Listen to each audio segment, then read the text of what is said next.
প্রথমবারের মতো হিন্দু গোয়েন্দা প্রধান পেতে যাচ্ছে যুক্তরাষ্ট্র। ট্রাম্প প্রশাসনের জাতীয় গোয়েন্দা প্রধান পদে মনোনয়ন পেয়েছেন তুলসী গ্যাবার্ড।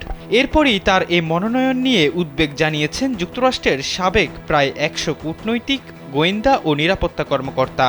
এক খোলা চিঠিতে কূটনীতিক ও কর্মকর্তারা এই উদ্বেগ জানান। কি বলা হয়েছে সেই চিঠিতে তা উঠে এসেছে গণমাধ্যমের প্রতিবেদনে। বার্তা সংস্থা এপির প্রতিবেদনে বলা হয়, কর্মকর্তারা চিঠিতে তুলসীর ব্যাপারে অসন্তোষ জানিয়ে বলেন, সাবেক এই প্রেসিডেন্ট প্রার্থী ও হাওয়াইয়ের প্রতিনিধি পরিষদ সদস্যের গোয়েন্দা খাতে অভিজ্ঞতার অভাব রয়েছে। ২০২২ সালে ইউক্রেনে রাশিয়ার পুরোদস্তুর সামরিক অভিযান শুরু করা নিয়ে প্রচলিত ষড়যন্ত্র তত্ত্বগুলো তিনি ধারণ করেন। স্যান্ডেলিনা সো, রূপচর্চায় আভিজাত্য।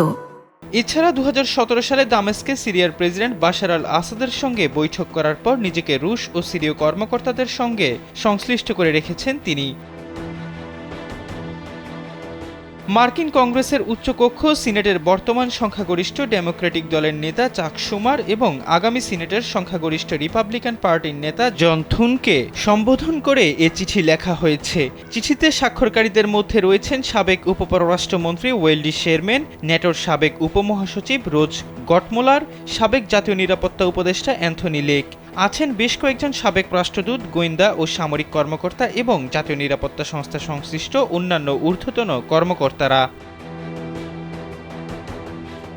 চিঠিতে ওই কূটনৈতিক ও কর্মকর্তারা সিনেটের প্রতি যথাযথ তদন্ত, শুনানি ও নিয়মিত আদেশ অনুসরণ করা সহ তার সাংবিধানিক পরামর্শ এবং সম্মতিসূচক ভূমিকার পূর্ণ ব্যবহার করার অনুরোধ জানান।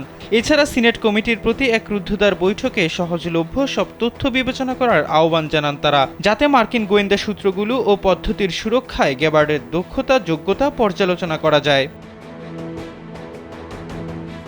ওয়াশিংটনের পররাষ্ট্রনীতি ও গোয়েন্দা কমিউনিটির সঙ্গে যুক্ত অনেকে গেবার্ডকে একজন বিপজ্জনক ব্যক্তি হিসেবে মনে করেন। চিঠিতে আরও লেখা হয়েছে, রাশিয়ার সামরিক অভিযানের পর তুলসীর অনলাইন পোস্টগুলোতে বলা হয়, ইউক্রেনে যুক্তরাষ্ট্রের অর্থায়ন করা ল্যাবগুলোতে জৈব অস্ত্র তৈরি করা হচ্ছে এবং ন্যাটোর সঙ্গে ইউক্রেনের সংশ্লিষ্টতা রাশিয়ার সার্বভৌমত্বের জন্য এক প্রকার হুমকি। এছাড়াও সিরিয়ার বেসামরিক লোকজনের বিরুদ্ধে প্রেসিডেন্ট আসাদের রাসায়নিক অস্ত্র ব্যবহার করা নিয়ে গেবার্ডের সন্দেহ রয়েছে।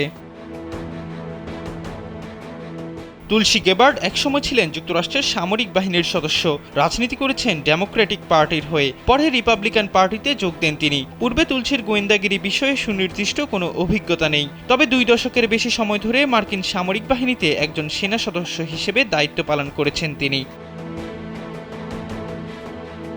এহসান আব্দুল্লাহ, কালবেলা ডেস্ক।